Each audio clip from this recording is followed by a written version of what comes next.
Okay, welcome back, guys. Today we're taking a look at the Riff for One More Reason by the band Tracii Guns. It's from 1988, self-titled record. This was my first introduction to the band, was hearing this riff and this song. I can't remember if it was a friend of mine playing me the song or if I had heard it somewhere else, but this was my first introduction to the band. Right away, I loved this riff. Thought it was so cool sounding with the bass intro and effects at the beginning, and the riff was just really catchy. Now, there's nothing too difficult here about this riff. We're in standard tuning. I think you guys are going to just have fun with this, and so we're going to get to that in just a second. Before we get going, make sure and check the description box. I've got a very cool free gift for you guys. It's called 15 Glam Metal Riffs You Gotta Know. And Tracii Guns is even has a riff represented, a different riff represented in that collection of riffs. It's super cool, you guys. You guys go check it out, and you'll get the tab and the guitar profiles, as well as the individual videos that you can work with separately and learn all these cool riffs. Bands like XYZ and Rat and Motley Crue, even Shotgun Messiah, White Lion, those kind of bands. 15 riffs from 15 different bands. Make sure and check that out. Also, if you want the tab for this lesson, head over to my Patreon. There's a link below in the description box for that as well, and you'll find the tab and guitar profiles for this lesson over at Patreon. Alright, so let's get started. We'll get through this pretty quick. I'm going to show you guys the main riff, but I'm also going to show you what happens during the verse, and then also what happens in the sort of the pre-chorus section. Alright, so the main riff starts like this.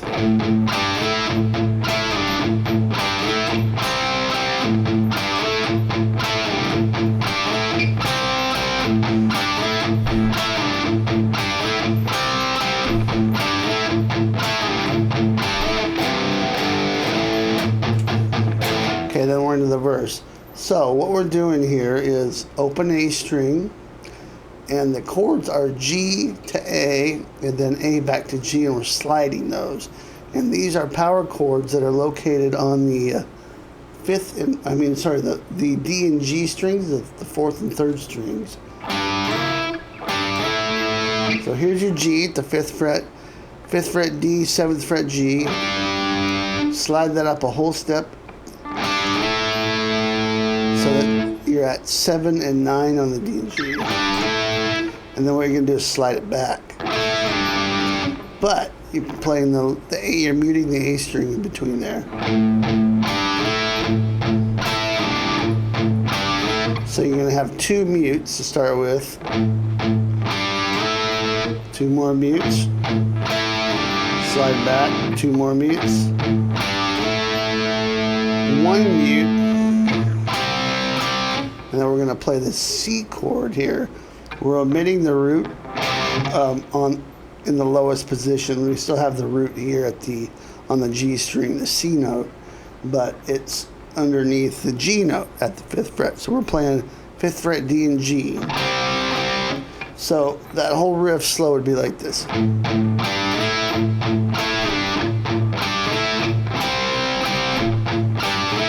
And then it continues, right? So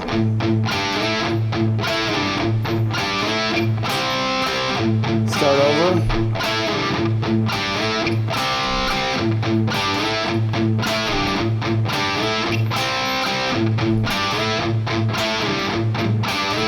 Okay, now right here is where we transition to the verse. And I'll show you that in a sec. So up to speed, we would have this.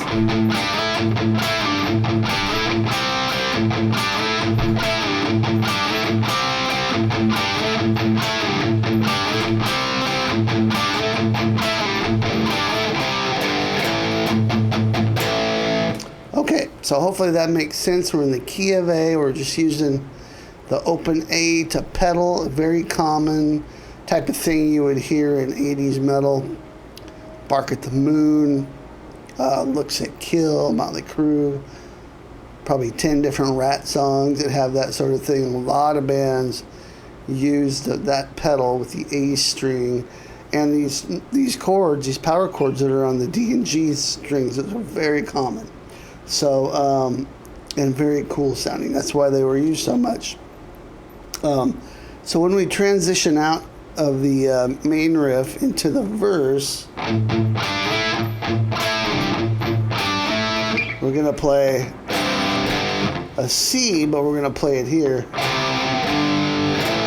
It's C and then G power chord,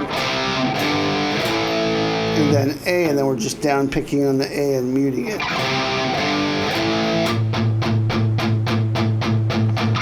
Repeat.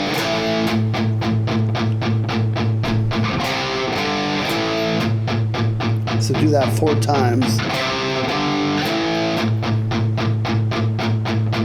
And then we're going to transition to what's of the pre-chorus.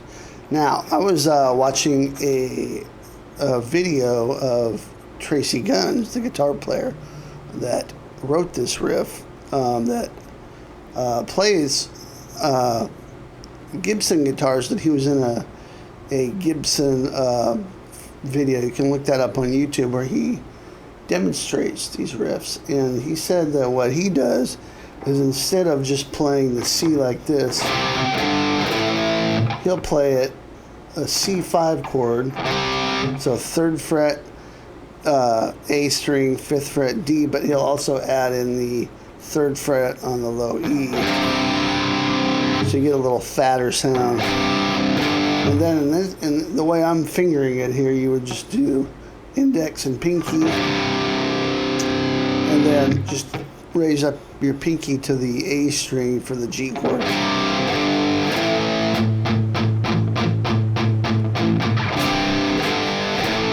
And all that does is just fatten it up, because you're putting the 5th degree of the chord on the bottom. It's still a note that's in the chord, but it fattens it up.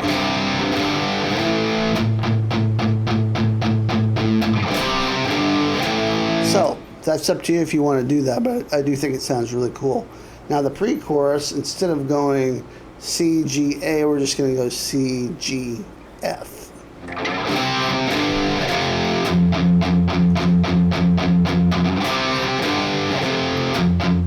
Up to G, and all that is the open A string, and then the A chord at the 7th fret, D and G. Now, if you're not sure what the F chord is, we're at the 1st fret, first fret low E, and the 3rd fret on the A string. And you can do that same thing where you put the 5th as the lowest note of the C chord.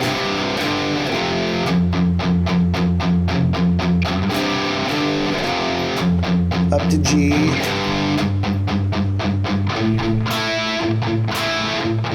Back to the F. Up to G.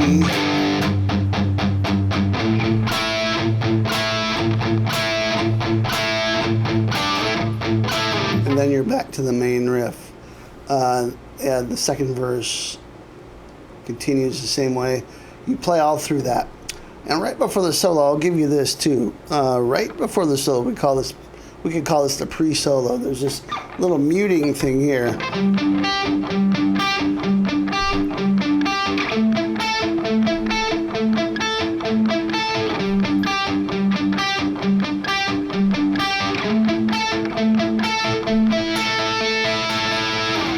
And that's just going between that G5 chord and the A5 chord.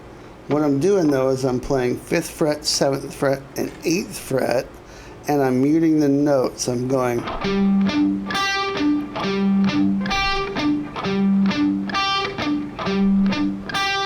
And that's just 5, 7, 8, 7, 5, 7, 8, 7. Okay, that you just keep playing that. It's just up and down.